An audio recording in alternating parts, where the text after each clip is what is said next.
Con nuestra última mesa de este foro.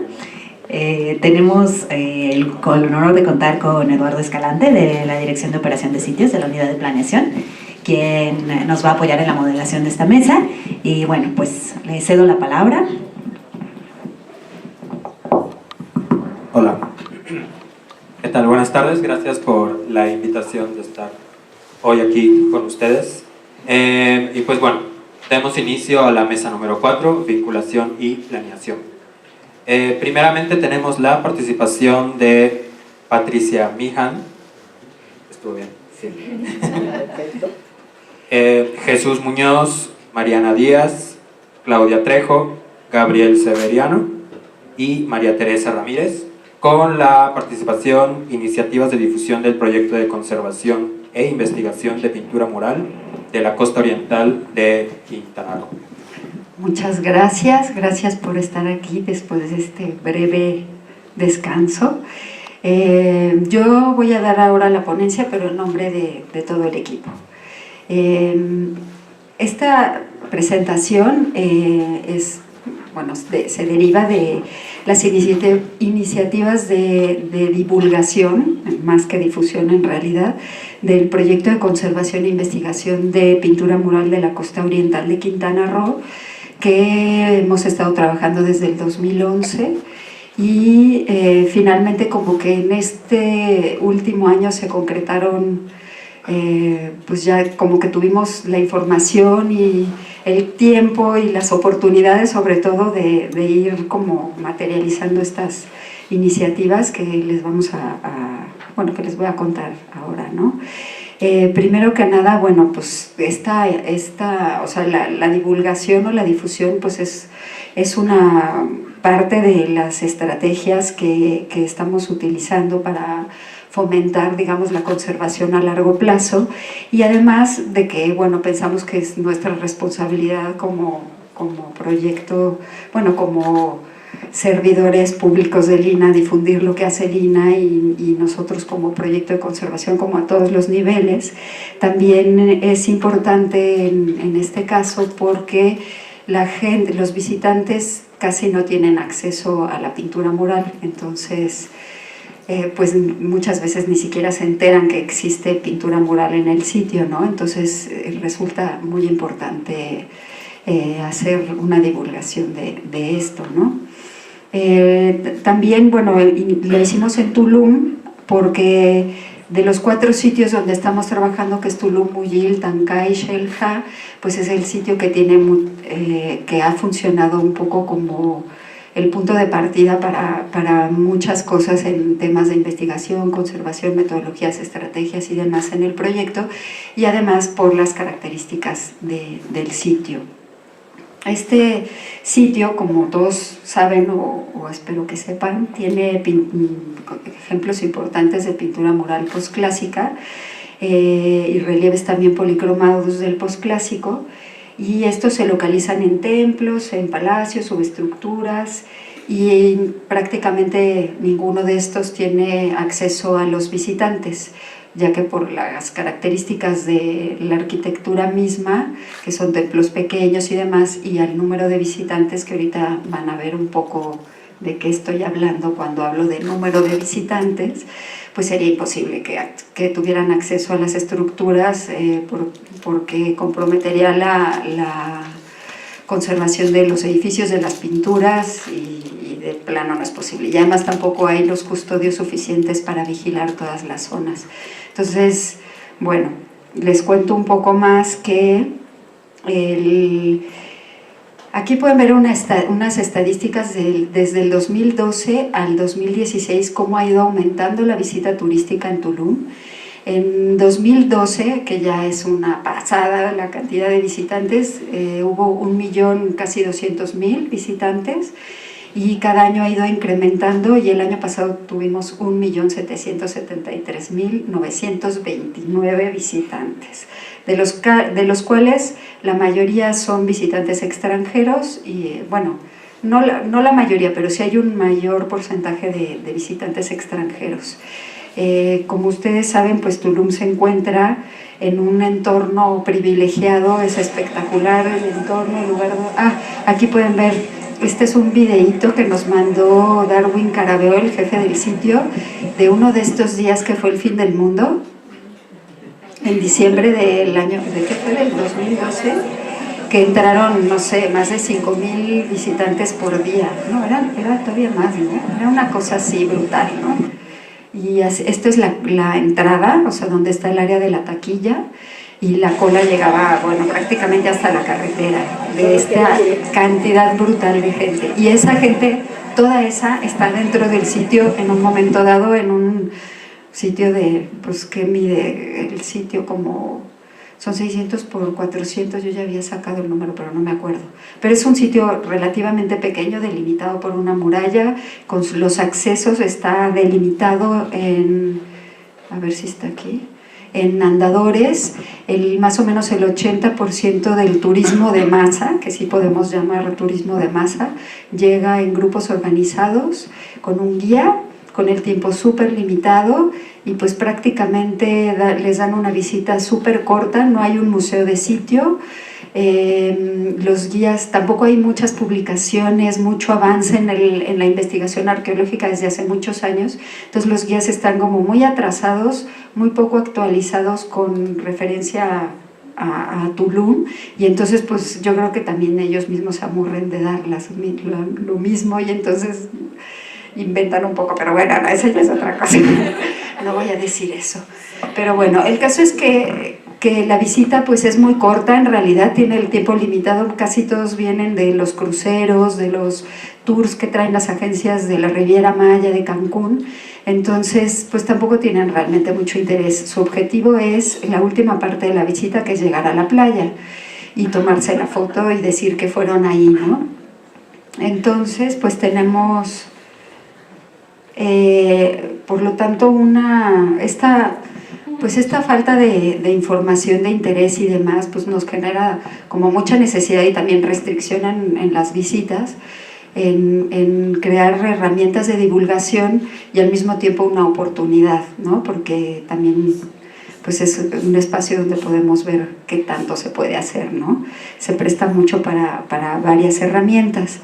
Y bueno, pues aquí en esta diapositiva pueden ver el público, aunque es muy poco. Yo creo que aquí quedó mal representada en ese sentido, porque son 2 o 3 los que preguntan cosas interesantes y nos preguntan a nosotros qué estamos haciendo, porque la mayoría de la gente, las preguntas frecuentes son ¿dónde está la playa? ¿Dónde está la salida? Y pues pocos nos preguntan qué estamos haciendo y cuál es, ¿no?, como la importancia del sitio, o se salen sin saber que existe pintura mural y qué hacemos. Entonces pues también nos parece importante mostrar lo que estamos haciendo, mostrar las pinturas como para que la gente las conozca y sepa la importancia de conservarlas, y pues también difundir el trabajo que Lina hace tras bambalinas y luego nadie se entera ni sabe todo lo que implica, ¿no? Entonces, bueno, la primera de estas 3 iniciativas, les voy a hablar rápidamente de las 2 primeras, porque esto ya lo abordamos en otra presentación de este foro, junto con el área de enlace y comunicación, de la coordinación, y cada pues como grupo de trabajo explicó más a fondo cómo funcionan estas herramientas, pero bueno, les cuento un poco igual desde el punto de vista del proyecto, ¿no? La primera iniciativa consiste en una aplicación que se llama Realidad Aumentada, que este es en realidad un proyecto piloto que inició Lucía Gómez cuando estuvo a cargo del área de comunicación, enlace y comunicación, y porque este sitio le pareció el sitio ideal para hacerlo, ¿no? Porque era un sitio donde, bueno, por todas las características que ya les mencioné, ¿no? Entonces lo empezó a desarrollar. Esta es una aplicación en la que se muestra a través de teléfonos celulares u otros dispositivos electrónicos como tabletas o iPads, in situ, o sea, tú lo utilizas in situ, pero entonces in situ puedes ver desde, claro, la distancia, los elementos de pintura mural que se despliegan en la pantalla a través de esta aplicación, y tiene varios niveles de información que tú puedes ir eligiendo, que en este caso cuentan con la historia de las intervenciones, las problemáticas de conservación del sitio y de las pinturas, así como los principales resultados obtenidos en la investigación y conservación en el proyecto. Esta información se complementa además con videos, fotografías, gráficas y modelos 3D. Nosotros como proyecto hemos participado en el guión, o sea, como en corregir, en dar información, material fotográfico, material gráfico, en hacer las correcciones de los guiones, las traducciones y demás. Pero en realidad todo ya el material de la aplicación ha sido generado por el área de enlace y comunicación. No voy a abundar mucho en él, sí, pero sí les puedo decir que ha sido un trabajo de mucho tiempo, y de como es el proyecto piloto, pues ha requerido más tiempo y esfuerzo de lo que ya significarían los siguientes esfuerzos. Y esperamos que esta aplicación ya esté en funcionamiento para mediados de este año, y que pues ya para el próximo foro podamos tener una evaluación, mostrarles una evaluación del impacto. Y ahora estamos, algo que me salté, en diseñar la campaña de difusión, porque sí va a ser importante que se difunda muy bien antes de que se eche a andar. Y la evaluación va a ser muy importante además porque sí va a ser una aplicación que va a requerir actualización, ¿no? Para que no se convierta como en un elefante blanco virtual, ¿no? Que dé una información de hace 10 años y no se actualice, ¿no? La segunda iniciativa, les cuento que una de las veces que fueron el equipo de enlace y comunicación a tomar fotos, verificar cosas de la realidad aumentada, estábamos ahí todavía Claudia y yo trabajando a final de una temporada, entonces se aprovechó para grabar entrevistas y tomar fotos y demás para realizar un video de la serie de Palabra del Restaurador, que todos aquí me imagino que ya conocen. Entonces, ay Dios, ahí voy. Entonces se grabó ahí, y después se complementó con algunas entrevistas aquí y otros materiales gráficos y fotográficos. Entonces, ya salió el video también el año pasado, y ya lo estaban trabajando, pero digamos que como el empuje de que ya se editara y saliera fue la oportunidad de hacer la tercera iniciativa de la que les voy a hablar, que es la exposición. Bueno, les cuento que el video, como saben todos, está disponible en YouTube y en la página, un enlace a través de la página de la coordinación, y pues ahora también se está transmitiendo en la exposición. Y les cuento también ahora un poco sobre la exposición, que fue una iniciativa en realidad del jefe de la zona arqueológica, porque hay un saloncito que era la antigua enfermería, y en esta enfermería él decidió hacer una salita introductoria, y él pensando como ampliar un poco la experiencia de los visitantes, poniendo distintas exposiciones sobre el parque natural o sobre algún aspecto de los mayas, del posclásico, la pintura, lo que fuera. Entonces nos dijo que por favor nosotros hiciéramos la primera exposición, y pues como ya voy un poco mal de tiempo, les cuento rápido que nosotros le tomamos la palabra y tomamos la batuta de hacer la primera exposición. Yo decidí que esto se tenía que hacer a través de todo el equipo, que además casi todos han participado en varias temporadas, entonces era muy importante que todos participáramos. Todos participamos en hacer el guión, en elaborar, en juntar todo el material bibliográfico, fotográfico, gráfico, etcétera.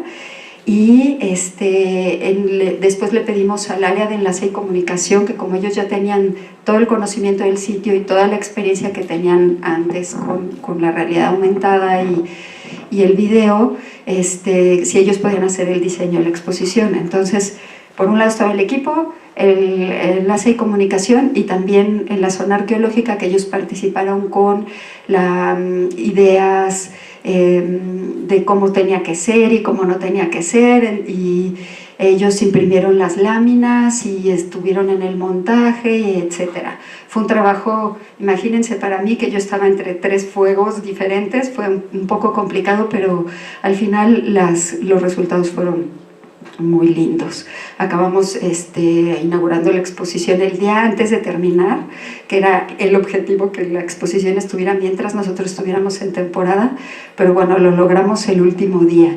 Y les quería, así, bueno, rápidamente les digo que la idea, el objetivo era mostrar a los visitantes de manera gráfica y llamativa la presencia y la importancia de la pintura mural, el por qué se conserva y cómo se ha afrontado la conservación, ejemplificando con 3 edificios que conservan pintura mural, o sea, mural, cómo hemos abordado el problema. Como ya me tardé mucho, ya no les voy a explicar así con detalle cada una de las secciones, porque me gustaría más ir hacia los retos, a lo que vivimos como retos. Y bueno, una parte fue que el diseño de la exposición, o sea, nosotros pensamos un diseño como ideal, con unos gráficos enormes de que salieran globos informativos y no sé qué, no sé cuánto. Bueno, pues resulta que el espacio nos limitó muchísimo y eso tuvo que modificar la idea original de la exposición, lo que también causó un poco de conflicto, pero bueno, el mismo espacio, el tener poco espacio para ver las láminas, o sea, el espacio delimita muchísimo y eso siempre hay que tomarlo en cuenta, ¿no? Otra es que el lenguaje, que nosotros, o sea, como que siempre lo sabemos, ¿no? Todos sabemos que nosotros tenemos que utilizar otro lenguaje cuando se trata de este tipo de exposiciones, pero luego aterrizarlo en la práctica es muy difícil. También siempre queremos decir todo y lo queremos decir de una manera que nosotros entendemos y nos cuesta realmente mucho trabajo bajarlo a otro nivel y también eso causa mucho conflicto. Porque tiene que ser eso, pues muy atractivo, imagínense, para este nivel bueno, este tipo de turismo, no nivel. Y luego, otra cosa es que no teníamos, o sea, a pesar de que nosotros sacamos, o sea, casi todo el material gráfico y fotográfico, bueno, lo hicimos nosotros, ha salido del proyecto, de los avances del proyecto, pero aún así, sí tenemos que tener en cuenta que no es lo mismo todo lo que haces para estudio, o sea, como dibujos técnicos, fotos técnicas, que las que necesitas para difusión. Y entonces esto sí también es algo que tenemos que tomar en cuenta. Y,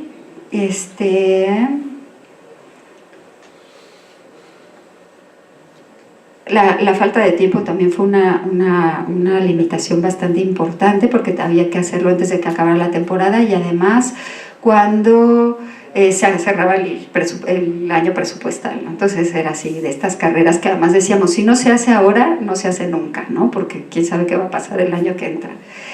Y bueno, un poco también quería contarles que a la exposición, bueno, hemos podido darle un poquito de seguimiento y sí tiene visita, sí hay visitantes, pero digamos que son 20% que llegan con un interés realmente sobre saber qué se hace en el sitio, qué pasa, qué novedades hay, etc. Y ni siquiera de la gente que vive en Tulum, o sea, son visitantes que llegan, turistas, sí, ya estoy en lo último.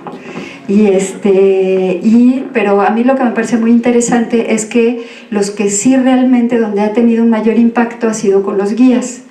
Hay, no sé, prácticamente 300 guías que dan visitas en el sitio, no solo, o sea, los oficiales más todos los guías que vienen de otras agencias de tours y demás, y ellos sí han estudiado bien la exposición, han visto el video, te hacen preguntas y demás, y pues esto me parece una manera indirecta de llegar a todo ese otro público, y pues esto es como muy interesante de tomar en cuenta porque pues nos ayuda a ver hacia dónde vamos a dirigir los siguientes esfuerzos de divulgación, si es con ellos o si queremos llegar a otros sectores de la población, pues qué otro tipo de estrategias vamos a tener que utilizar para llegar a ellos, ¿no? Y bueno, nada, o sea, como parte de las observaciones que la gente ha hecho, porque si hay algo de retroalimentación a través de un libro de comentarios, ya se está traduciendo al inglés el video para que lleve subtítulos. Y pues esperamos además que como este espacio se pretende que sea dinámico y que cambie de exposiciones a cada rato, como cada año, pues seguir aprovechando este espacio para seguir comunicando lo que hacemos y lo que vamos obteniendo en la investigación. Gracias.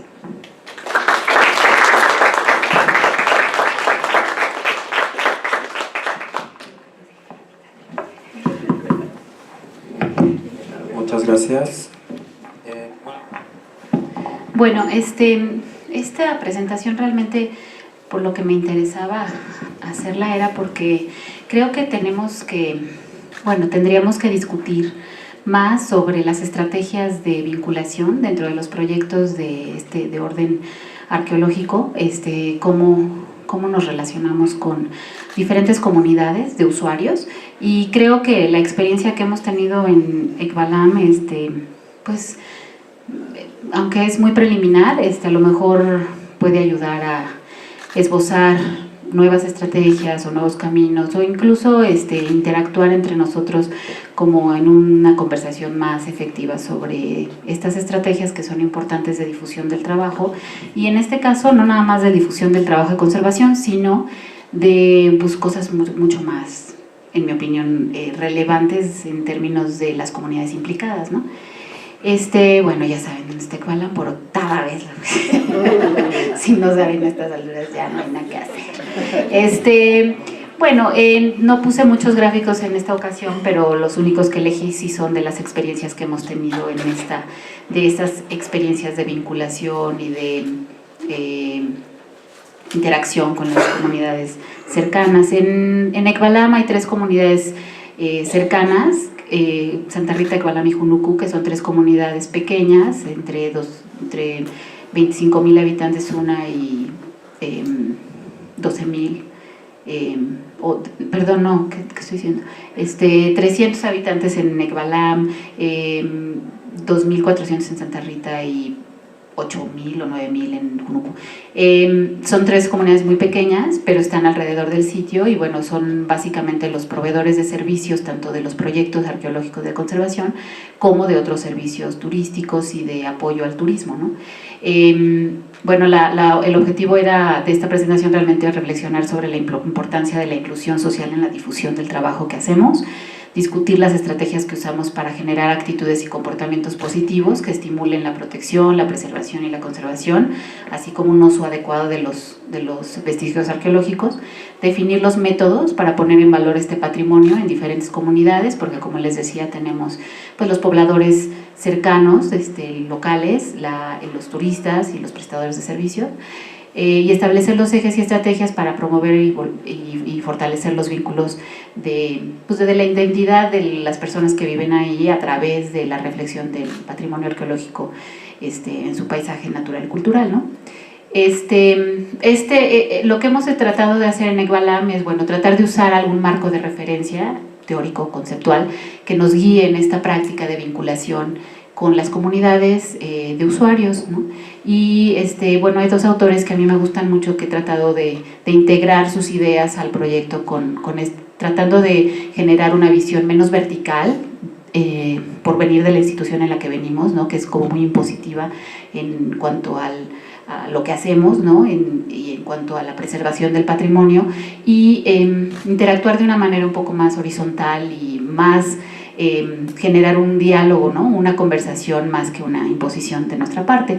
Estos 2 autores son Appadurai y Parks, y bueno, en realidad lo que ellos dicen es que los vestigios arqueológicos están en un etnopaisaje o en un arqueopaisaje, y son estas redes de comunidades y temporalidades, no nada más es un tiempo, sino varios los que rodean a los vestigios arqueológicos y que se intersectan en este plano ideológico en donde el pasado y el presente están en fluidez, ¿no? Entonces, pues yo lo uso como para guiar, digamos, o generar las estrategias en función de esto, sin perder de vista que tiene que haber una fluidez entre lo que hay representado por los vestigios arqueológicos y lo que la gente del presente percibe o cree o piensa o interactúa con ellos, ¿no? El universo de estudio en Yucatán es bastante amplio, como ustedes se pueden imaginar, es una región de muchísimos sitios arqueológicos, están registrados 2035 desde el 2003, y tenemos, bueno, ahorita únicamente 16 zonas abiertas, entre ellas está Ekbalam, que no es una de las más visitadas, pero que sin duda el índice de turistas ha aumentado cada año en los últimos 15, muy notablemente. Y bueno, aunque no son de los sitios que más concentran visitantes, pues sí tienen una interacción muy importante que redunda en las vidas de la gente de las comunidades cercanas, que son ahorita los que más nos interesan, aunque también generamos estrategias para interactuar con los guías, por ejemplo, ¿no?, de turistas o los prestadores de servicios. Lo que intentamos como para ordenar las actividades o estrategias es definir esta interacción social mediante también la asignación de un valor, ¿no?, al sitio, a los vestigios arqueológicos y al trabajo que hacemos. Entonces, obviamente las estrategias que van a funcionar para las comunidades cercanas no necesariamente están diseñadas para interactuar con o para aplicar con los turistas, ya sean nacionales o extranjeros, que son una población flotante, o con las autoridades locales, municipales, o con los prestadores de servicios. O sea, cada uno de estos grupos tendrá que tener unas estrategias diferentes, porque la interacción evidentemente tendrá que ser diferente, la puesta en valor desde cada grupo también será distinta, y la percepción y valoración del trabajo de conservación y del sitio pues también será diferente, y creemos que en general pues todos tendría que ser positiva, ¿no? Lo que también es importante tener en cuenta es que todos estos vestigios arqueológicos tienen diferentes valores para diferentes comunidades. En general, actualmente todos estos sitios, bueno, pues tienen un valor monetario, ¿no? Está asociado con un recurso económico, porque todas las comunidades en general, por ejemplo, que están cerca de los sitios, tienen acceso a fuentes de trabajo diferentes a las que normalmente como aldeas rurales tendrían en el pasado, ¿no? Entonces se tienden a integrarse en la explotación turística de estos monumentos o área de monumentos, ¿no? De esta manera parece que hay cierta contradicción entre cómo las comunidades se van ligando a estos sitios, y de la misma forma, de forma contradictoria, cada vez hay menos recursos para la preservación, ¿no? Esto tiene una influencia directa en los sitios y también en la percepción de la gente.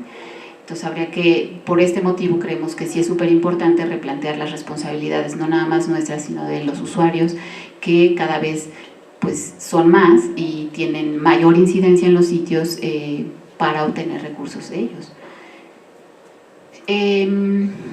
También habría que considerar otras cosas, como que los sitios son muy potentes, son muy importantes porque son muy visibles, son muy accesibles, y por eso quien los visita, los admira, los conoce, pues establece una relación, y especialmente la gente que vive ahí tiende a generar una relación particular con los sitios, pues porque son fuentes de trabajo directas que aunque sí se traduce a lo mejor en un incremento de ingresos para la gente local, bueno, también modifica por la interacción con otras comunidades de usuarios la manera en que viven su cultura local, ¿no? Sus tradiciones culturales. Entonces hay como ahí un doble camino, ¿no? O sea, el de ida y vuelta pues es que sí mejora en ciertas cosas o permite ciertas condiciones para la gente local, por ejemplo, de quedarse en sus comunidades para trabajar allí sin tener que emigrar para conseguir un trabajo, pero al mismo tiempo van modificando sus tradiciones culturales por la interacción que establece con otros grupos. Todo esto hay que tomarlo en cuenta cuando uno quiere generar una relación más positiva o mejor entre el patrimonio y los usuarios, que no necesariamente tiene que ver con un aspecto monetario, ¿no? Lo que sí es importante y es una ventaja en Yucatán, especialmente en Yucatán, es que las comunidades originarias sí tienen vínculos con los espacios físicos, incluidos los restos arqueológicos que ahí están, y en muchas de ellas sí reconocen ciertas áreas del paisaje cultural y natural importantes o simbólicamente importantes, que no necesariamente están asociadas con una práctica monetaria o económica, y eso es una ventaja, ¿no? O sea, los yucatecos sí tienen una liga muy importante con su paisaje y con lo que está dentro del paisaje rural, que entre estas son los vestigios arqueológicos, que tendríamos que aprovechar para como reactivar, ¿no? Un poco esta valoración que va a permitir la preservación de estos espacios, o que haya más gente involucrada en estos aspectos. Muchas de estos valores simbólicos se relacionan con prácticas culturales de identidad y arraigo con la tierra, ¿no? como algo fundamental de su cultura, y básicamente la presencia física de estas personas en estos lugares es lo que tendríamos que utilizar como medio para retomar el valor de los sitios y su preservación como fundamental, ¿no?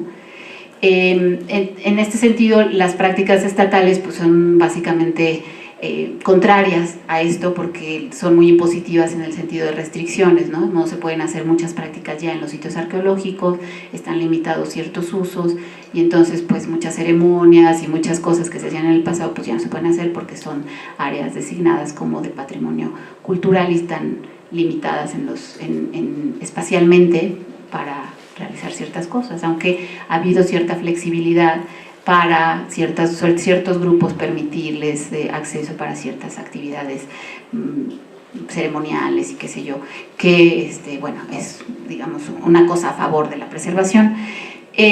Otra cosa muy importante es que la vida del campo y el patrimonio cultural, como les decía, están pues juntos, ¿no?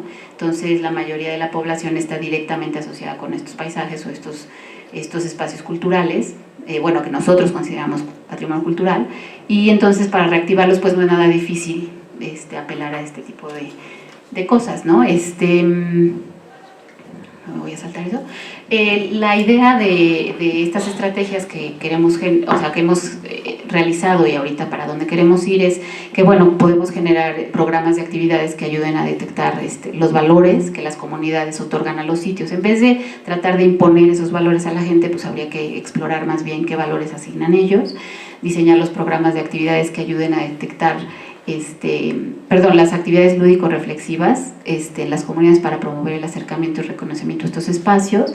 Las formas de acercamiento pues obviamente son diversas, pero dependen también de los intereses que manifiestan las personas, y en ese sentido no es lo mismo los jóvenes, por ejemplo, que los adultos o que los niños, ¿no? O sea, sí vemos que existen relaciones distintas y que a lo mejor ciertas actividades lúdico-reflexivas podrían ayudar a generar esta como conciencia o percepción distinta del patrimonio, y obviamente identificar y socializar la memoria y el imaginario colectivo de estos grupos.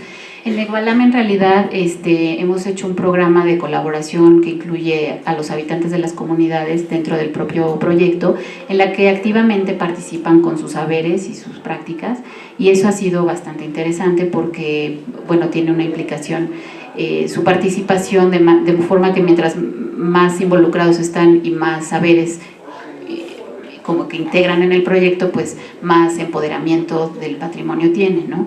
De modo que hasta ahora incluso esos grupos, aunque no estamos en campo, hacen cuadrillas de vigilancia, ¿no? Para ver el estado en que están los bienes, y en cualquier momento que detectan algo se comunican conmigo para generar una estrategia que abata el riesgo o lo que está pasando, ¿no? Entonces esto es como consecuencia de un proceso muy largo de involucramiento y de empoderamiento de la gente en la que reconocen su patrimonio como propio, ¿no? Y bueno, también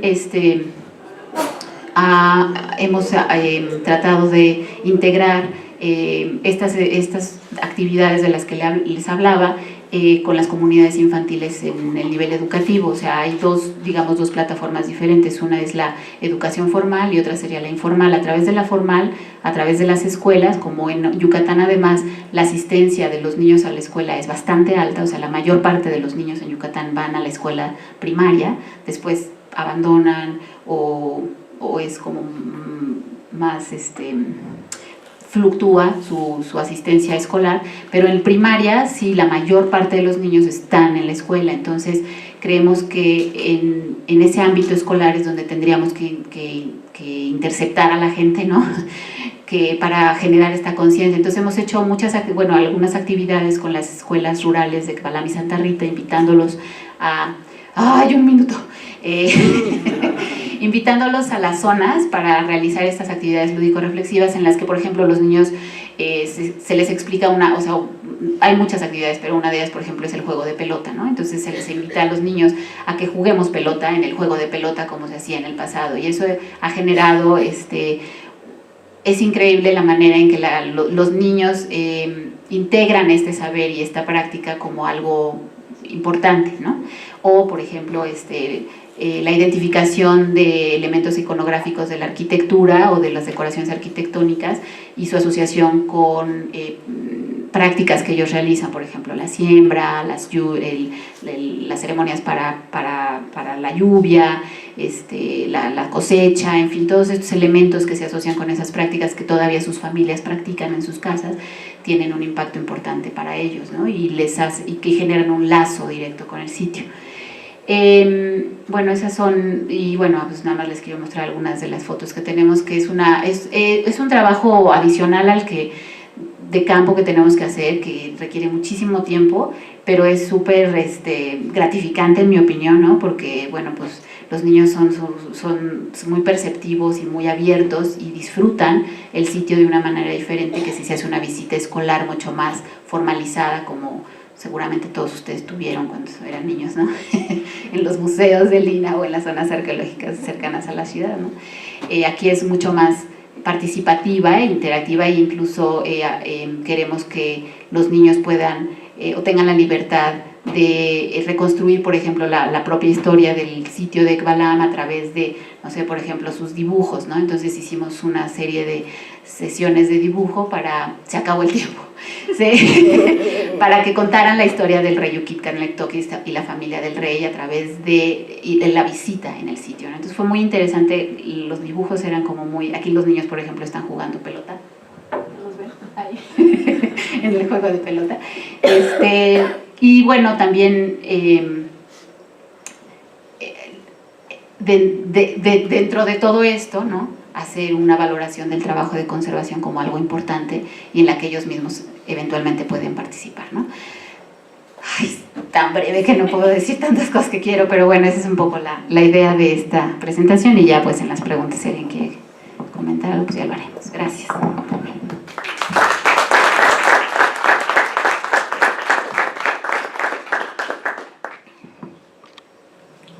Bien, pues buenas tardes a todos. El día de hoy vamos a platicar sobre otro de los ámbitos de acción que desarrollamos dentro del Programa Nacional de Conservación de Patrimonio Gráfico Rupestre, y en esta ocasión nos vamos a referir al ámbito que tiene que ver con la generación de instrumentos de planeación y de gestión. Para nosotros es muy importante dentro de nuestro trabajo cotidiano y en los diferentes sitios en los que trabajamos, a la par de ir desarrollando las diferentes estrategias de conservación para atender las problemáticas de los sitios, el poder ir creando las condiciones para dejar establecidos programas a diferentes niveles, que pueden ser desde los programas de conservación preventiva, de mantenimiento, hasta programas de conservación que aseguren a largo plazo que estos sitios tengan atención para su salvaguarda. Ahora, obviamente esto está basado en un reconocimiento de la importancia de la confluencia de visiones en los sitios para entender de la forma más cabal sus problemáticas de conservación, y también partimos pues del hecho de que estos sitios rupestres son patrimonio y son herencia de las poblaciones. Esto es interesante porque muchas veces, y muchas obviamente de las recomendaciones internacionales y muchos de los posicionamientos siempre hablan justo de los pueblos originarios, ¿no? Los pueblos originarios, los herederos directos de los que hicieron estos bienes culturales, y bueno, en el caso obviamente de muchos de nuestros sitios arqueológicos y específicamente en el caso de los sitios rupestres, por supuesto las poblaciones vinculadas con estos lugares no son herederos directos, sin embargo sí tienen un fuerte vínculo con los sitios. Entonces, bueno, partimos del entendimiento de que esas poblaciones locales están relacionadas con este patrimonio y por lo tanto que su participación en la toma de decisiones para su conservación y por supuesto para su manejo es fundamental. Ahora, también es muy interesante que los sitios rupestres tienen unas condiciones diferentes a la mayoría de los sitios arqueológicos en los que normalmente de forma institucional realizamos trabajos de conservación o proyectos de conservación. Y esto tiene mucho que ver que, a diferencia, por ejemplo, de las limitaciones que mencionaban en la ponencia anterior en cuanto a que están restringidas ciertas actividades o ciertas formas de que la gente o los diferentes actores sociales, institucionales, de gobierno, etcétera, se acercan a los sitios por el manejo institucional que tiene la mayoría de las zonas en las que incidimos. En el caso de los sitios rupestres es prácticamente lo contrario. La gran mayoría de ellos está teniendo ya un manejo directo por otros agentes que no es el Instituto Nacional de Antropología e Historia, o están teniendo un uso por una vinculación social que se ha establecido a lo largo de mucho tiempo con estos sitios, les digo, sean herederos directos o no. Y eso pues también da una particularidad importante para su manejo, sobre todo porque tenemos que generar estos planes que permitan que independientemente de la acción institucional puedan tener una atención que sea congruente y sobre todo un uso también congruente con su propia naturaleza de los sitios.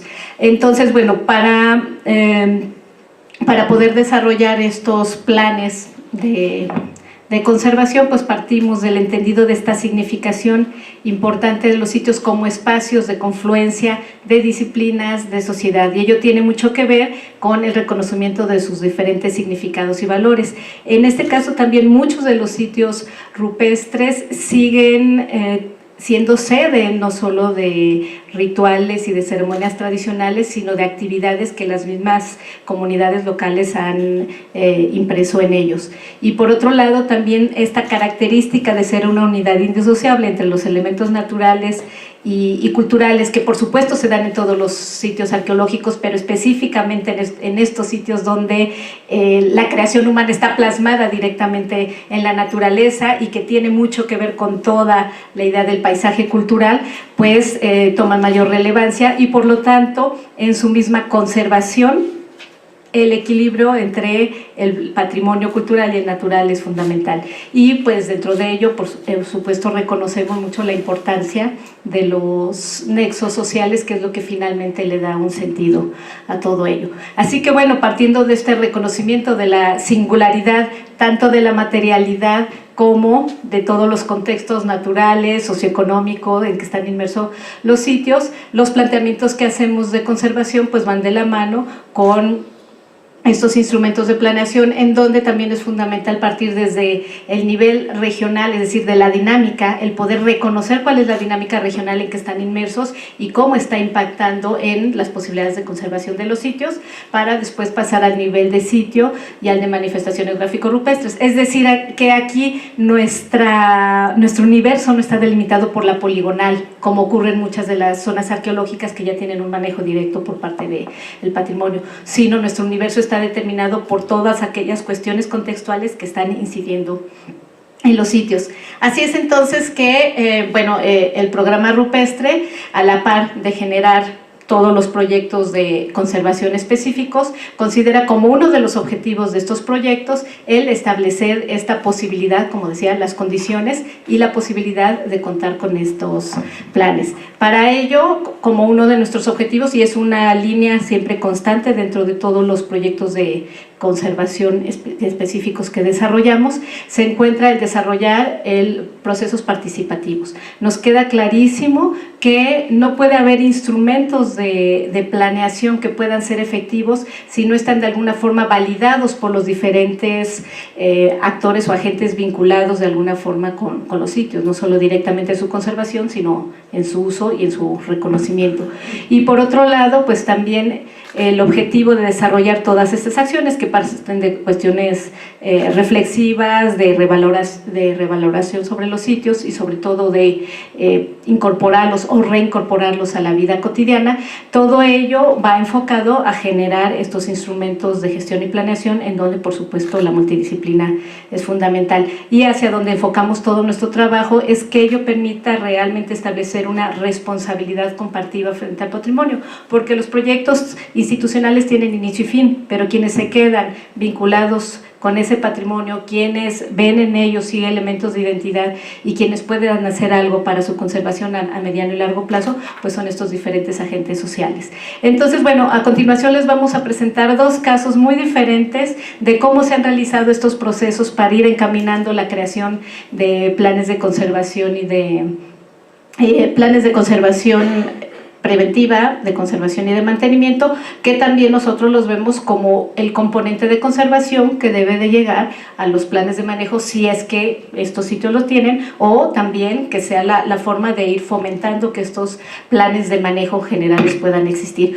Uno de ellos es un caso institucional, de manejo institucional, uno de los pocos sitios arqueológicos que está abierto por parte de nuestro instituto con todo el manejo tradicional institucional, y otro pues es un sitio que se encuentra propiamente dentro de una dinámica comunitaria, y pues para esto le cedo la palabra a Rodrigo. Bueno, pues el primer sitio que les vamos a hablar es del sitio arqueológico El Vallecito, el cual es la zona arqueológica abierta al público más al norte del país, que está relacionada con la etnia Kumeyaay y que presenta 23 resguardos con manifestaciones gráfico-rupestres. En este escenario, este es, digamos, nuestro escenario institucional, donde la participación del programa rupestre inició en el año 2010 y continuó hacia el 2012, realizando los diagnósticos del estado de conservación de estos resguardos, y los cuales se concluyeron en el año 2016. En el año 2013 inician los trabajos propios de conservación, atendiendo principalmente los 5 resguardos que forman parte del circuito de visita. Durante la realización de estos trabajos fue muy importante, como es una zona, digamos, propia de Lina, donde existe un personal, la retroalimentación desde los custodios con todas las autoridades y digamos, otros administrativos del centro INA fueron nutriendo lo que sería el programa de conservación preventiva y mantenimiento, que son acciones no propiamente realizadas por un restaurador conservador, sino más bien que son acciones que realizan los propios custodios para dar mantenimiento al sitio. Y otro es el programa de conservación, ya que si bien ya iniciaron los trabajos en 2013 y se han atendido principalmente los resguardos que están en el circuito de visita, la intención del programa es que se sigan atendiendo los 23 resguardos, estableciendo 3 niveles de prioridad de atención. Entonces, junto con toda esta información, pues es lo que está dando la conformación del plan y manejo del sitio.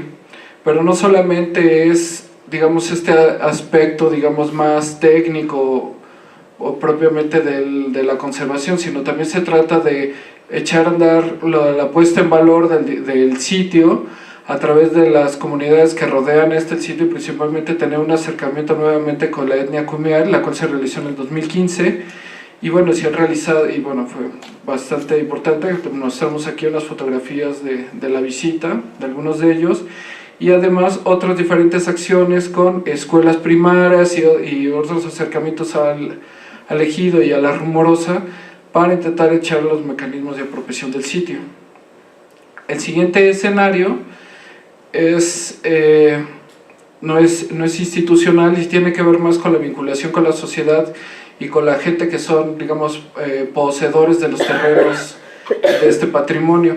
Es el sitio arqueológico de Locote en Aguascalientes, y bueno, pues la investigación arqueológica está a cargo de Ana Pels, del Centro INA Aguascalientes, que inicia todo este trabajo desde el año 2000, y solicitan a la coordinación que se integre a dar conservación a este sitio, el cual lo hace en el 2010, y inicia labores de conservación en el 2013. Este sitio, cabe mencionar que ha tenido un muy fuerte componente multidisciplinario, ya que en él han trabajado ingenieros, arquitectos, biólogos, geólogos, y se han realizado diferentes estudios del comportamiento de materiales, que propiamente han ido diseñando la estructura del programa de conservación, que aunado a estrategias con el acercamiento con los dueños y con la comunidad del sitio de Locote, lo que se intenta es establecer un programa de conservación que tenga vistas en la apertura del sitio. Y este acercamiento se ha dado, digamos, con acercamientos que llevan a la concientización y una educación y capacitación acerca de lo que es el patrimonio cultural como nosotros lo entendemos, pero a su vez nosotros nutriéndonos de cómo ellos se apropian del sitio para que se vayan dando las gestiones y se vaya dando una organización paralela entre el programa de conservación y la comunidad.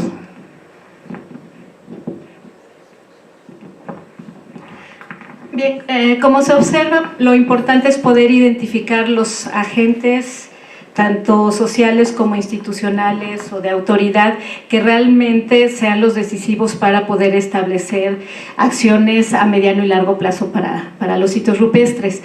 En este sentido, es muy importante el considerar que incluso dentro del ámbito institucional ha faltado a lo largo de mucho tiempo el poder lograr realmente ese diálogo real entre especialistas, entre diferentes disciplinas, y el personal de custodia siempre es un personal que, aunque es el que tiene la relación más directa, cotidiana con el patrimonio cultural y puede saber realmente cómo está evolucionando día a día, minuto a minuto, lamentablemente este personal se ha mantenido generalmente al margen de todos los esfuerzos que se hacen para la conservación de los sitios. Entonces, bueno, el redireccionar mucho de esta construcción conjunta, de esta cuestión participativa con esos mismos agentes sociales, como en el caso del sitio del Vallecito, pues es lo que hasta este momento está permitiendo una mayor efectividad en los esfuerzos de protección y conservación. Logramos después, esto es interesantísimo porque el sitio tiene más de 14 años abierto al público y nunca había contado con un programa formal, ni siquiera de mantenimiento. Sí se realizaban, por supuesto, y siempre se han realizado acciones de mantenimiento, pero de alguna forma desarticulada. Entonces, bueno, logramos después de 4 años de desarrollo del proyecto y de todo este trabajo participativo con ellos, el dejar establecido ya el programa de conservación preventiva y mantenimiento a partir de octubre del año pasado, que fue la 4ª temporada del proyecto, y estamos pues trabajando en todo lo que es el programa de conservación, en donde hacemos énfasis sobre todo en esta multidisciplina, pero sí en el acercamiento de la comunidad que mencionaba Rodrigo, del grupo Kumiai, que sí son los descendientes directos de quienes realizaron estas pinturas, pero que ahora se encuentran desplazados territorialmente, no muy lejos, pero están desplazados, y entonces está trabajando en su acercamiento. El otro caso, el de Locote, también nos permite ver que muchas veces quizás los sitios no vayan a poder ser abiertos formalmente por el instituto, pero donde una sociedad que ya está haciendo uso de ellos, como en el caso de Locote, donde hay un grupo de ecoturismo que recibe visita al sitio y que está abierto de facto, pues es necesario entonces el dejar establecidos estos programas de conservación. Entonces, bueno, finalmente decir que sí, el trabajo multidisciplinario y la participación social son fundamentales para consolidar estos instrumentos de planeación y gestión, pero que sobre todo la importancia de vincular a todos es que queden validados y reconocidos. Si no hay validación y reconocimiento de instrumentos de planeación y gestión, estos no van a tener ningún fin realmente satisfactorio o benéfico. Y por otro lado, pues que los sitios en los que estamos trabajando, los sitios rupestres, pues sí son, por supuesto, espacios muy fructíferos, muy fértiles para todo este trabajo, si bien también tienen una complejidad bastante grande por no tener esa protección institucional ya tácita. Y finalmente, por supuesto, retos, muchísimos. El primero, asegurar el compromiso a largo plazo de todos los agentes. Tenemos también una situación de que todo el mundo busca una inmediatez de resultados, el tener ganancias a corto plazo, y por supuesto estos procesos participativos son de largo aliento y hay que entenderlo. Por otro lado, que el trabajo que se hace en este sentido tiene que basarse en el entendimiento y respeto de todos los participantes, en un trabajo mucho más transversal, más horizontal, y que permita también el reconocer la importancia de cada uno de ellos. Todavía siguen muchos remanentes en el sentido de que, pues, si se tiene o no una profesión, si se tiene o no una posición de autoridad institucional, de especialización, pues parecería que está poniendo en desventaja a otros actores de los que se sientan en la mesa. Y por otro lado, también uno de los grandísimos retos es poder hacer que nuestras estrategias puedan trascender los cambios de gestión. ¿Por qué? Porque, como les digo, son trabajos a largo plazo y muchas veces hay rupturas en cuestión de gestión. Y finalmente, pues lograr que estos grupos sociales o actores sociales realmente puedan reapropiarse de este patrimonio y verlo como elementos no solo de su identidad comunitaria, sino realmente también como una posibilidad en la mejora en su calidad de vida y que va en el sentido más amplio, no exclusivamente económico. Y finalmente con ello creemos que bueno, se podría estar caminando hacia la cultura de la conservación y asegurar que el patrimonio rupestre pueda permanecer por más tiempo. No nos resta más que agradecer a todos los participantes, tanto que están vinculados con el sitio El Vallecito en su quehacer cotidiano como en el proyecto de conservación, y a todas aquellas áreas de la coordinación y del Centro INAH Aguascalientes que participan en la atención al sitio El Locote. Muchas gracias.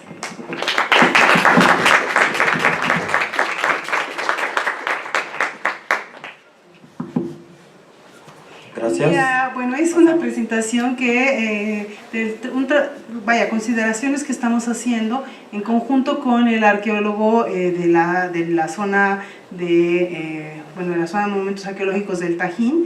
Y bueno, para contextualizar, nuevamente Tajín es una zona con declaratoria, es un sitio de patrimonio de la humanidad de 1992, y además cuenta con un registro internacional como bien bajo protección especial de la Comisión de la Haya en caso de conflicto armado. Como ustedes saben, está además asociado a otros ejemplos de patrimonio tangible, y se trata de una área bastante amplia, una poligonal de 1.221 hectáreas, en las cuales hay una pequeña área de 6 hectáreas abierta al público, luego un área un poco más grande que no está abierta al público pero con vestigios arqueológicos, y un área mayor en la cual queda un poco confusa pero que funciona realmente como un poco un área de amortiguamiento, con 5 comunidades que viven en los extremos de ella, ¿no?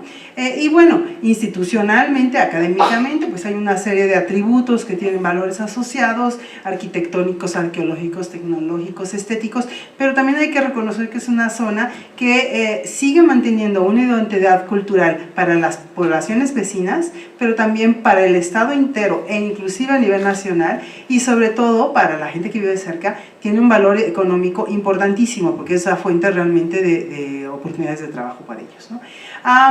Bueno, y hablando de qué es esto de manejar el riesgo por desastres, que es realmente nuestro objetivo a largo plazo, diseñar un plan de manejo de riesgos por desastres en este sitio. Habrá que empezar por definir que el peligro es la probabilidad de que ocurra un fenómeno de gran intensidad en un lugar determinado, mientras que la vulnerabilidad es la incapacidad de respuesta ante la ocurrencia de este fenómeno. Si sumamos el peligro y la vulnerabilidad, tenemos el riesgo, y realmente lo que queremos es preparar a la sociedad para disminuir la vulnerabilidad y en consecuencia disminuir el riesgo. Peligros están, bueno, justamente la Dirección de Operación de Sitios define para Tajín como moderado o medio los riesgos por huracán, por sismo, por inundación y viento. Sin embargo, como pueden ver, son muy generales y hay que aterrizarlos en planos específicos donde veamos exactamente cuál es el área que tiene riesgo, ¿no? Como sucede en este caso, que ya generamos un mapa específicamente alrededor de la pirámide de los nichos.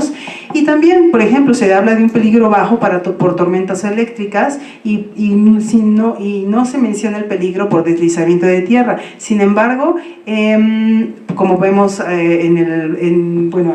la izquierda, pues no es tan bajo el peligro por tormentas eléctricas, y hay que considerar también los fenómenos que van ocurriendo recientemente. Por ejemplo, en 1999 se alcanzan a ver un deslizamiento de tierra importante que se alcanza a ver acá abajo, de varias de las áreas del Tajín, y el año pasado, simplemente el año pasado, una pequeña palapa que se encuentra cerca de la palapa principal que tiene la pintura mural, que protege la pintura mural, se quemó en la noche. No sabemos si fue un rayo, si fue intencional o qué fue, y esto queda a escasos metros de la otra palapa. Cualquier chispa viene iniciado el fuego de la palapa completa. Ya igual, inclusive algunas otras cosas que no las estamos manejando al momento de revisar los planos, los mapas, como puede ser el peligro por deforestación, bueno, muy obvio para quienes hemos frecuentado el espacio en los últimos años, e inclusive el peligro que existe, un peligro muy real de conflicto, en el cual, bueno, los casos de inseguridad han afectado a todos los que conocemos, ¿no? Vulnerabilidades en el lugar. Pues el gobierno y la sociedad cercana ya no se involucran, quedó en manos del INAH. Hace años el INAH lo sacó y ahora pues la sociedad ya decidió que es del INAH, el problema es del INAH. Los antiguos propietarios, aquellas antiguas familias que todavía quedan, que tenían sus tierras ahí, ahora ven en los pueblos originarios la posibilidad de recuperar el derecho a regresar a sus tierras. La población, más o menos, de estas poblaciones que les comentaba que viven cerca de la zona, entre el 25 y 50% está catalogada con bajos ingresos.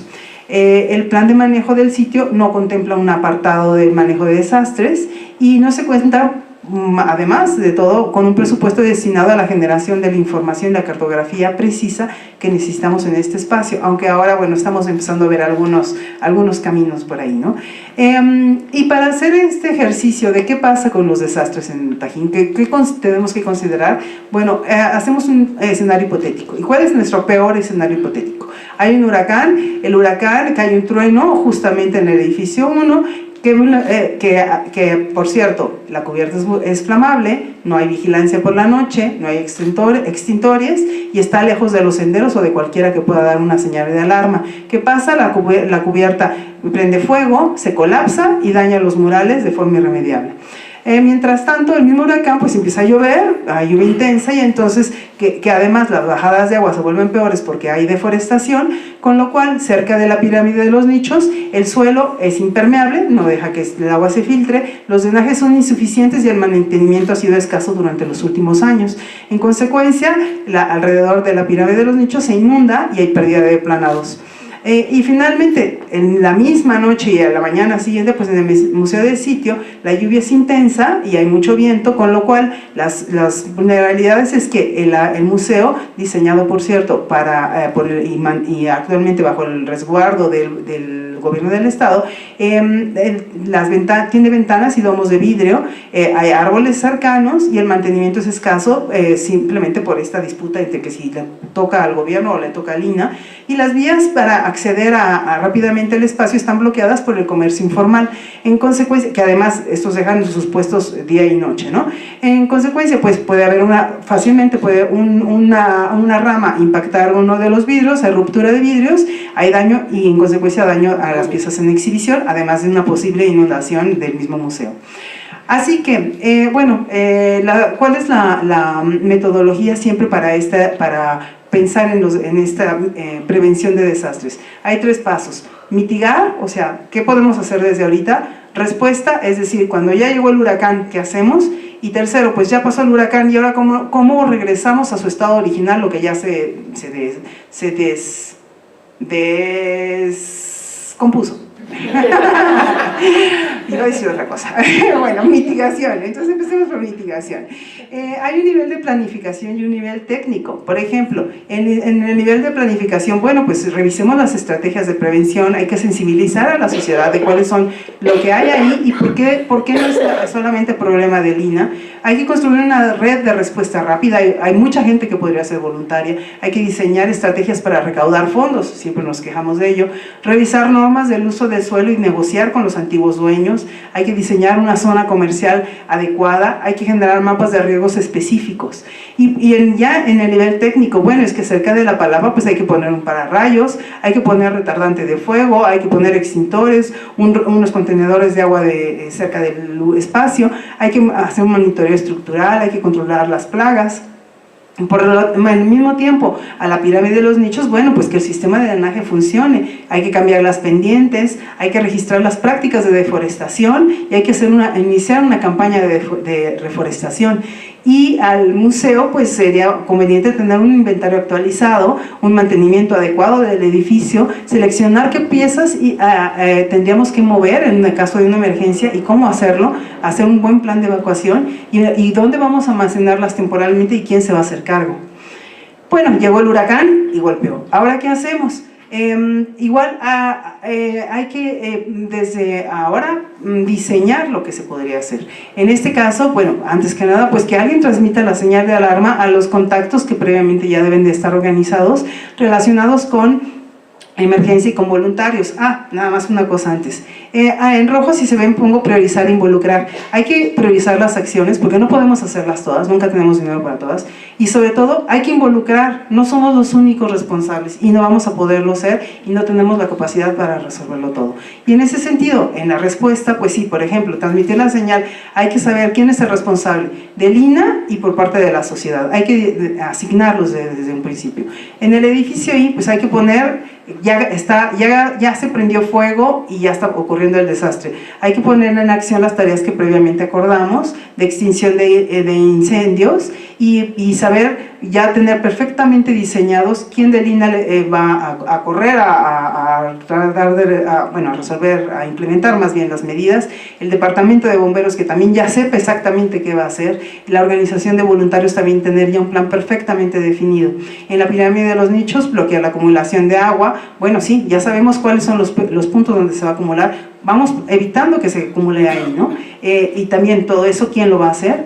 Y en el museo de sitio, pues es que ya viene el huracán, vamos a proteger las ventanas y los domos contra el impacto de los objetos, hay que bloquear la entrada del museo, del acceso del agua, hay que identificar los objetos que ya necesitan ser llevados a un área de almacenamiento temporal, y eso implica desde que los vamos a tener que fotografiar a toda velocidad, marcar, inventariar, embalar, transportar y resguardar, eso en un par de horas. Entonces todo eso tiene que estar perfectamente diseñado y organizado quién lo va a realizar.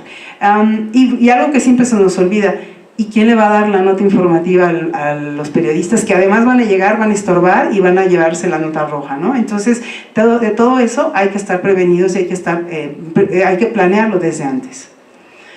Y la última fase, que es la fase de recuperación, llegó el huracán, se dañó todo, y entonces ahora ¿qué hacemos, no?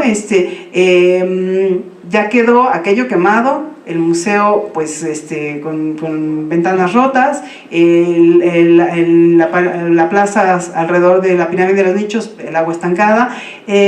¿Cómo le hacemos para empezar a recuperar este patrimonio a un estado mejor, a como estaba antes del percance? Y en este sentido hay que pensar en el corto, mediano y largo plazo.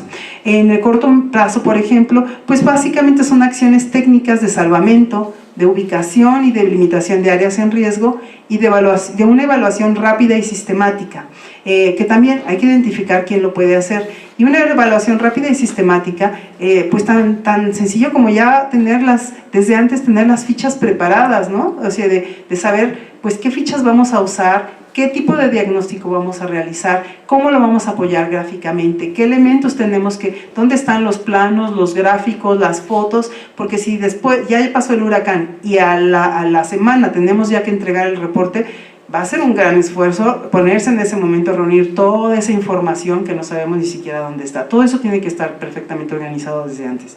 En el mediano plazo, ¿qué acciones programadas de conservación y restauración van a tener que implementarse, acompañadas de tareas de gestión, manejo y definición de lineamientos? Por ejemplo, en el caso de la cubierta del edificio I con esta cubierta de palma, bueno, ya se quemó, obviamente no vamos a volver a poner una cubierta de palma, vamos a generar unos lineamientos, que vamos a hacerlo desde ahora, unos lineamientos de cuál es una adecuada cubierta que cumpla con todos los elementos que además la de ahora no cumple.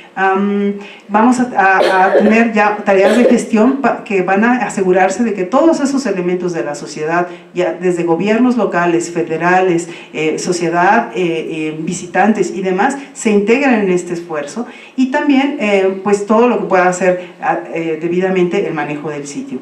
Y finalmente, a largo plazo, sobre todo las acciones encaminadas a programas permanentes de mantenimiento y monitoreo, acompañados de la revisión propiamente del plan de manejo.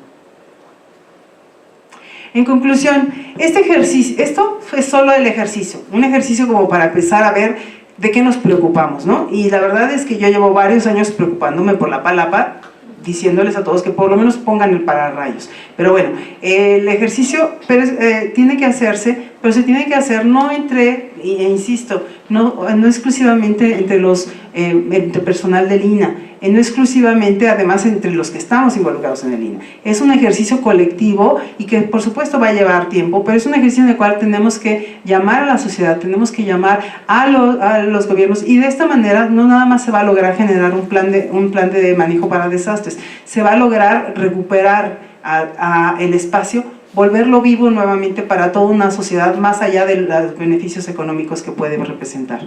Por otra parte, es importante generar el plan de acción en conjunto con los diversos actores de la sociedad, de acuerdo a las características socioculturales de la región. No estamos en Alemania, entonces hay que pensar que se va a hacer lo que se puede hacer aquí, con la gente de aquí, y eso es importante. Y finalmente, pues se busca con esta presentación iniciar el proceso para elaborar un plan de manejo de riesgos en la zona de monumentos arqueológicos del Tajín, en donde, bueno, por supuesto, se invita a todos los que estén interesados y a la Dirección de Operación de Sitios, por supuesto, a colaborar.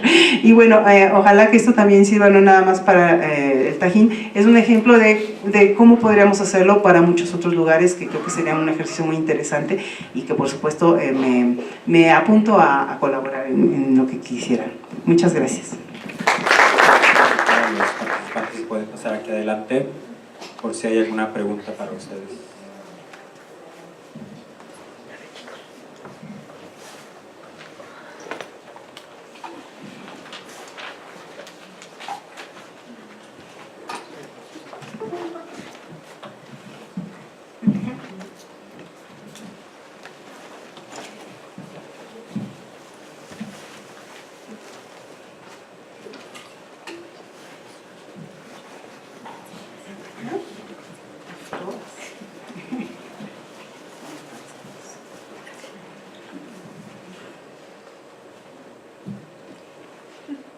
Pues yo sí tenía una pregunta para Patricia, porque ahora sí que fuera del aire, estábamos platicando ella y yo, y justamente veía que los esfuerzos que se están haciendo en Tulum van encaminados hacia, sobre todo hacia una parte muy novedosa, que es mejorar los recorridos, tener una mejor calidad de los recorridos.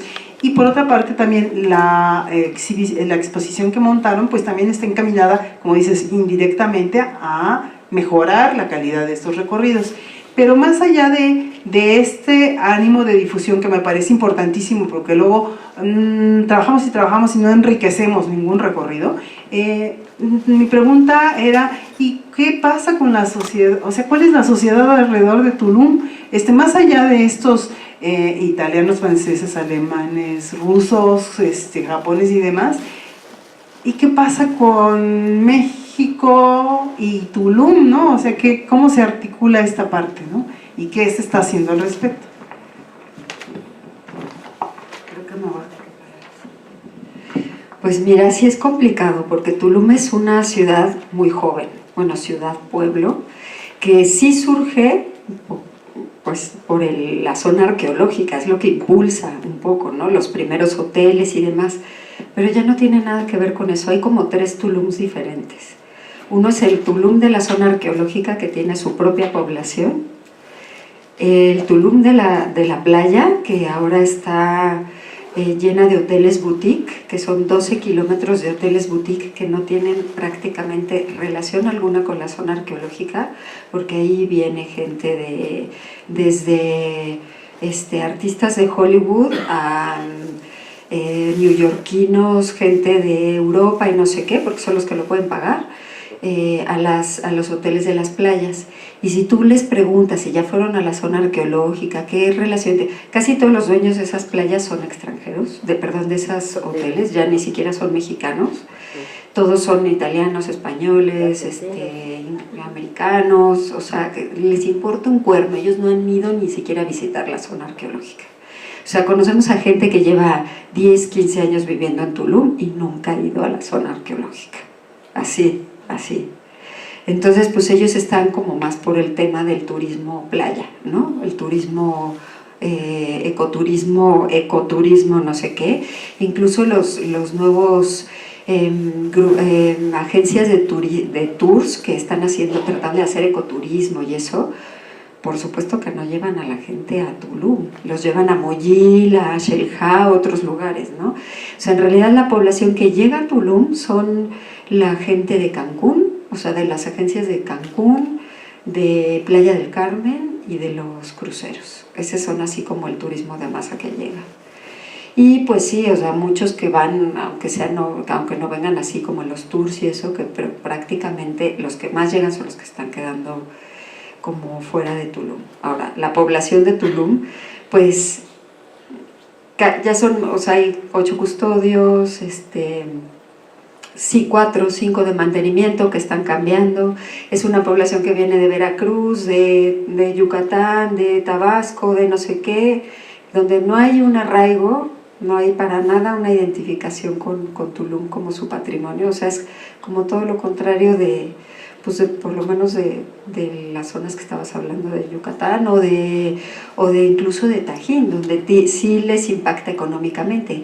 Aquí ni siquiera ellos se dan cuenta que una de las cosas que ha jalado el turismo a esa zona, pues es la zona arqueológica, ¿no?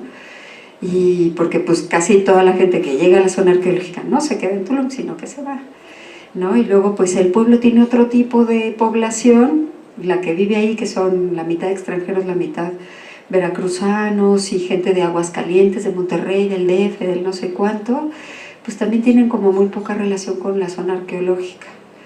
Y pues son más, o sea, sí hay alguna población pequeña que es la que tendríamos que ahorita estar como buscando, que es la de las escuelas, yo creo, ¿no? Los hijos de los, pues sí, de los pobladores de la zona, ¿no? Pero que vienen igual más de Carrillo Puerto, de los pueblos ya más al sur de Quintana Roo.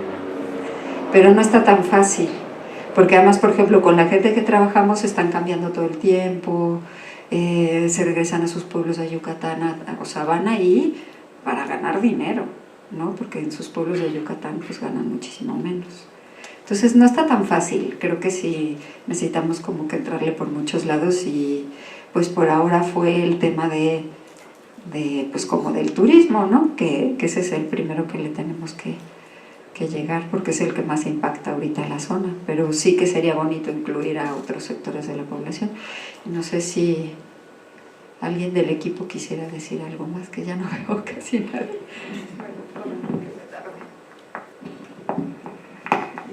Yo quiero platicarles algo a propósito de Tulum. Durante un buen tiempo, el presidente municipal en turno pretendía hacer dentro de la zona un polo de desarrollo urbanístico, algo así como más de 5,000 viviendas dentro de la zona. Y estaban necios. El Sindicato de Investigadores de Lina recurrió a la Suprema Corte de Justicia. Fue un proceso muy, muy largo, pero finalmente ganamos el pleito. No, la Suprema Corte prohibió la construcción dentro de la zona de cualquier, ¿cómo se dice?, inmuebles dedicados a lo que querían, ¿no?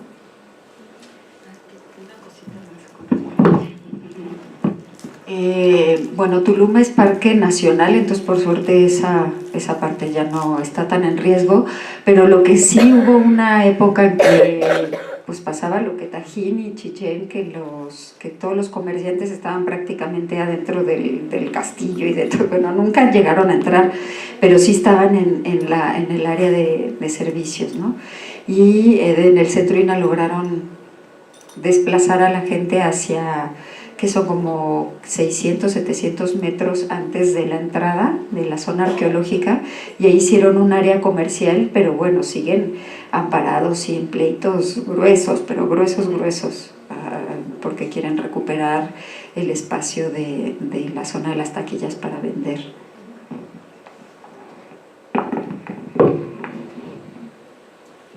Bueno, pues, felicidades a todas las ponencias.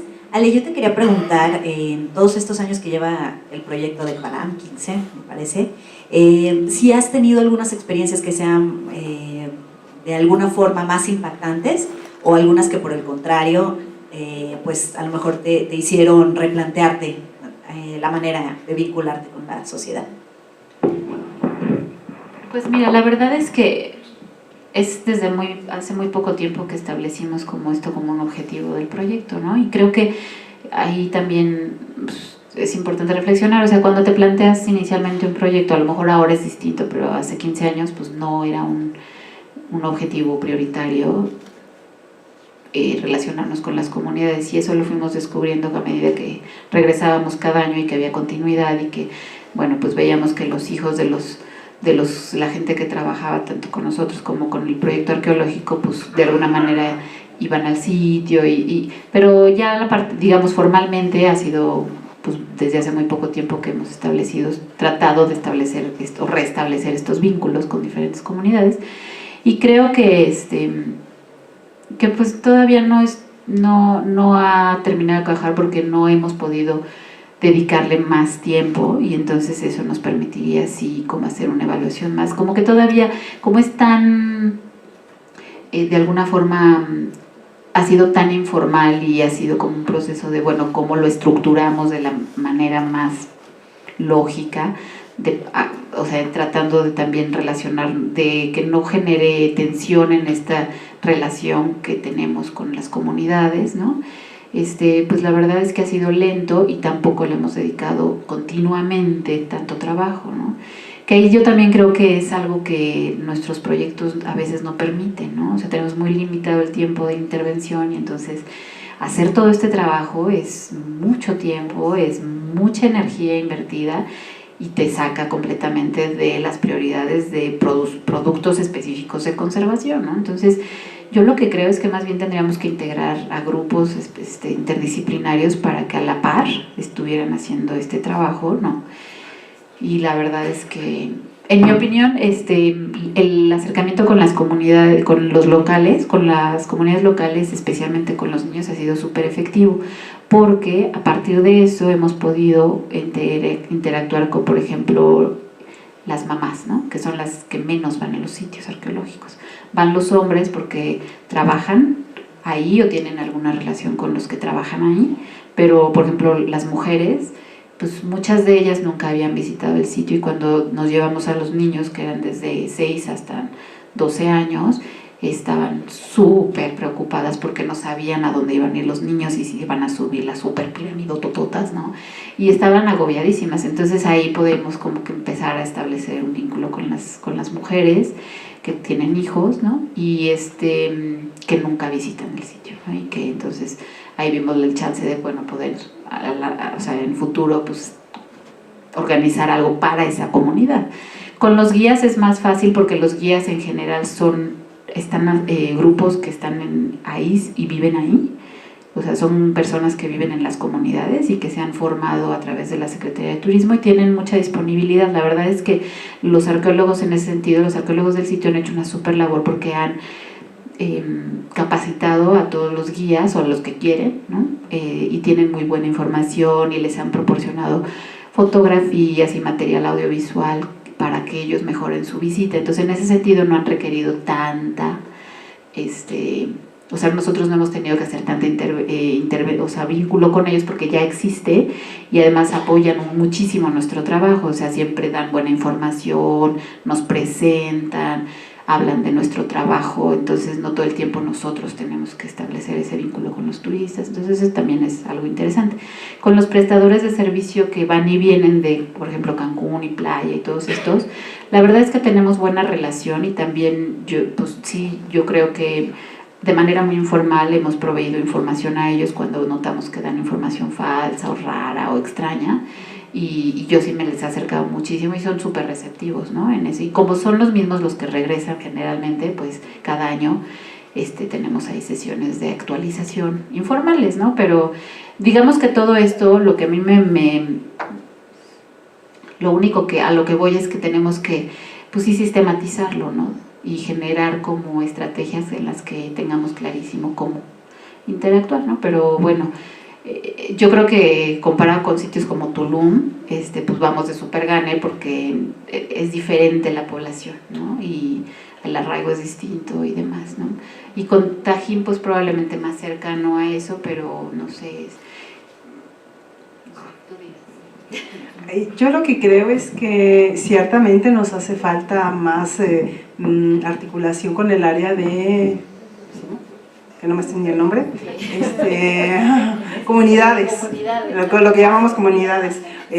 La verdad es que creo que no trabajamos asistencia a grupos sociales, no trabajamos coordinados, ni siquiera conocemos metodologías. La verdad es que inventamos las que nosotros creemos, así que con nuestra sensibilidad y nuestros recursos, porque ese es el otro problema. Tenemos apenas escasos recursos para sacar adelante la temporada de conservación, como para además pagarle los viáticos a los que van a ir. No, pues ya.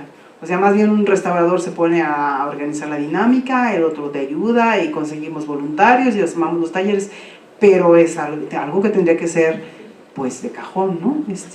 Igual que estamos hablando de que los registros tienen que ser de cajón con el área de 3D y la investigación con los laboratorios y demás, pues esta parte de sensibilización y difusión tiene que ser con las áreas correspondientes, y no inventando lo que se nos ocurre. Sí. Otra cosa que también en este año que pasó tuvimos la oportunidad de hacer es relacionarnos con las universidades locales, que por ejemplo forman gente en turismo y cultura, tienen programas interesantes, no nada más el típico guía de turistas, sino como un poco más integral, ¿no? En la visión de turismo cultural, digamos, ¿no? Y ese sería un vínculo súper bueno de establecer afuera de la institución, porque yo creo que tenemos que salir de la institución, ¿no? O sea, integrar a grupos para hacer estas gestiones y vinculación más efectiva, ¿no? Y estas universidades nuevas captan muchísimos jóvenes de las localidades, ¿no? Hablantes de maya y que tienen la oportunidad de llegar a hacer una carrera, que son básicamente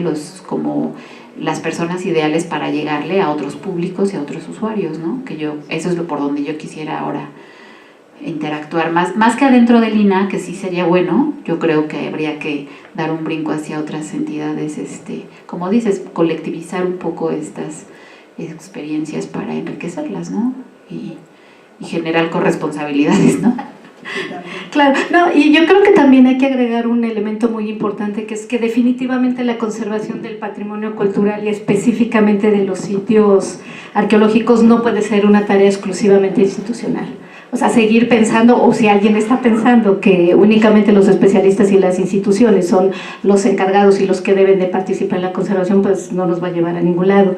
Y por eso yo creo que esta mesa ha sido interesante en términos de que, bueno, estamos hablando de procesos educativos, formales, informales, de difusión, de divulgación y de aspectos de planeación que finalmente, desde mi punto de vista, pues son como pequeñas piezas de ese gran rompecabezas que puede sustentar la planeación real y a mediano y largo plazo para que se asegure la conservación del patrimonio. Creo que también se ha dicho algo muy importante, que es cierto que hacemos muchísimo. Yo sí creo que el área de conservación hace muchísimo, pero no hemos logrado impactar realmente en lo que es el entendimiento de los sitios, la reapropiación y el buscar esta forma de que todos los agentes se sumen en la protección y conservación. Y creo que ahora empezamos a ver diferentes vías, diferentes técnicas, diferentes hasta técnicas de instrucción que pueden ayudar a ir haciendo que nuestro quehacer realmente se esparza no solo institucionalmente, sino más allá de eso.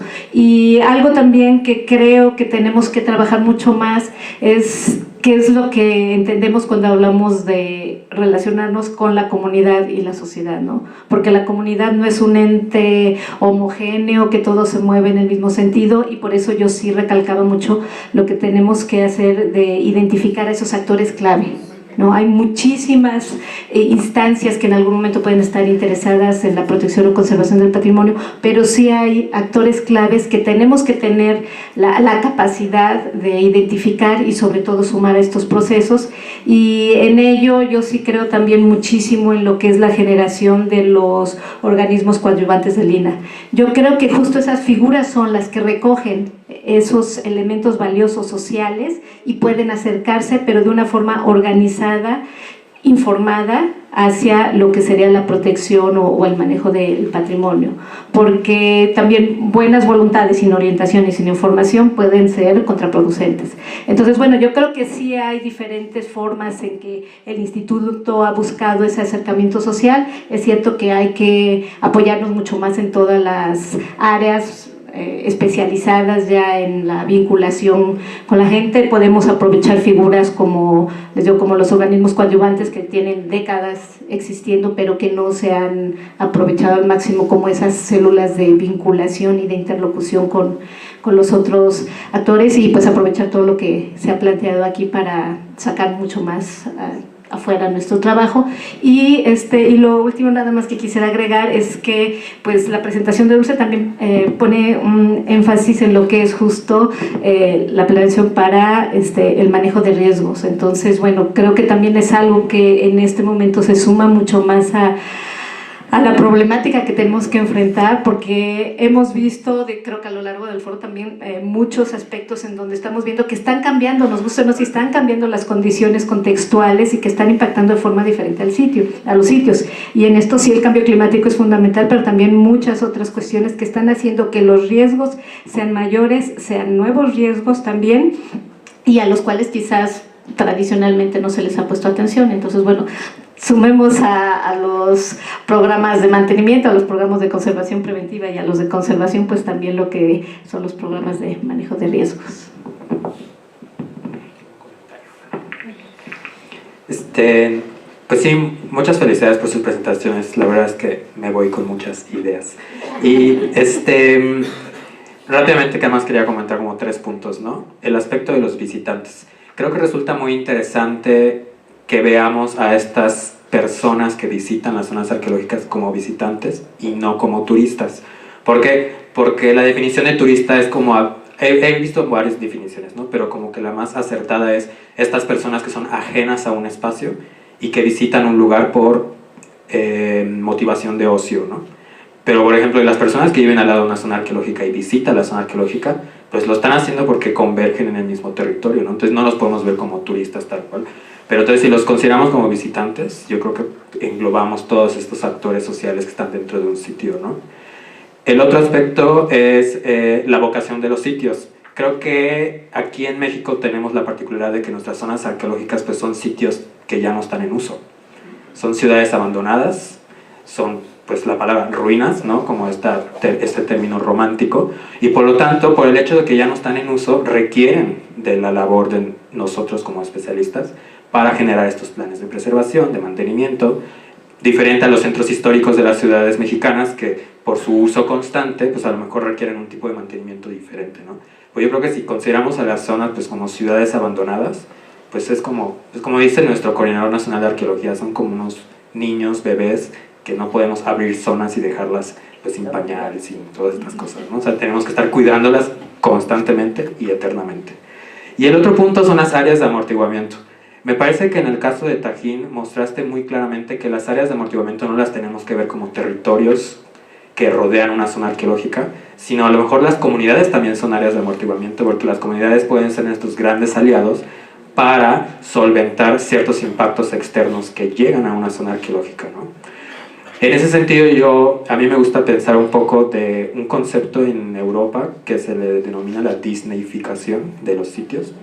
O sea, que se vuelven parques, se vuelven grandes atractivos turísticos, ¿no? Que en el caso mexicano yo lo bauticé como la fonaturización, ¿no? O sea, llega Fonatur y avenidas y parques acuáticos y todo esto, ¿no? Pero que justamente cuando llegan estas presiones turísticas, que es muy importante analizarlas desde el aspecto turístico, analizando la historia del desarrollo turístico en México a partir de los 70s, con Acapulco, Cancún, etc., nos damos cuenta realmente que hay una desvinculación entre turismo y cultura, ¿no? Que esperemos que ahorita con la Secretaría de Cultura a lo mejor se solventa esto, ¿no? Pero el caso es que cuando llegan estas presiones como la disneyificación o la fonaturización, las comunidades son nuestras principales aliadas como amortiguadoras para la protección de los sitios, ¿no? Y finalmente nada más quisiera comentar que pues nuestra realidad como instituto es que nos queda muy grande la caja, ¿no? Tenemos miles de sitios arqueológicos para atender, pero tal vez si por ejemplo los que estamos en este salón nos dan una zona para controlar, digamos Tajín, yo creo que No lo sé, o sea, estoy pensando en voz alta. O Teotihuacán, la que sea. Pero es casi como el Capitán Planeta en los planetarios, ¿no? Haríamos tanto por un sitio arqueológico, pero afrontemos la realidad. O sea, si todos nosotros nos vamos a un sitio, pues no vamos a poder ver los demás, ¿no? Entonces yo creo que igual hay que pensar muy bien en nuestra realidad y ser como bastante prácticos en cuestión de qué vale más, granitos de arena esparcidos en el país, o a lo mejor concentrarnos en un solo sitio, no lo sé. O sea, eso es como una discusión que yo siempre tengo en mi cabeza y me causa pesadillas. Pero creo que la mesa de hoy representó exactamente todas estas gamas y problemáticas que tenemos como instituto, pero que es un granito de arena, ¿no? Cada uno de los trabajos.